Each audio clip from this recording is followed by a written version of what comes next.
अधिवेशनाचा आजचा तिसरा दिवस आहे आणि शेतकऱ्यांच्या मुद्द्यावरनं विरोधक आज विधानसभेमध्ये आक्रमक झाल्याचं पाहायला मिळालं।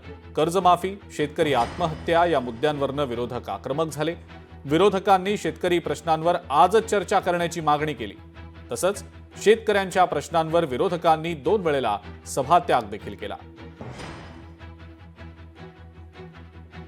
मंत्री शेतकऱ्याला भिकारी म्हणतात, खर्चाचा हमी भाव देऊ, पण आज जे लावलेला खर्च सुद्धा अध्यक्ष महोदय निघत नाही। अवकाळी पावसाचे पैसे दिले नाही, हवे गारपिटीचे पैसे दिले नाही, मागील वर्षीचे पैसे मिळाले शेतकऱ्याला। शेतकरी रोज आत्महत्या करतोय आणि सरकारला अध्यक्ष महोदय पुढे जाऊया आता। आणि म्हणून ही चर्चा आम्हाला आम्ही नोटीस दिली, आम्हाला चर्चा उद्या आमची तयारी, आज पण चर्चा करायची तयारी, उद्या पण चर्चा करायची तयारी आहे।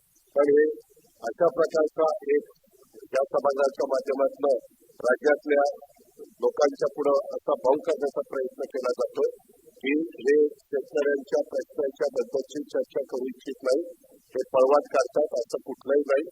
महायुतीचं सरकार प्रत्येक विषयाच्या संदर्भात चर्चा करण्याची तयारी आहे आणि आपण सर्वोच्च पदावर बसलाय। आपण जे काही सांगितलेलं आहे तसं उद्या दिवसभर चर्चा या विषयाची त्यांनी घ्यावी, आम्ही त्याला उत्तर द्यायला तयार आहोत।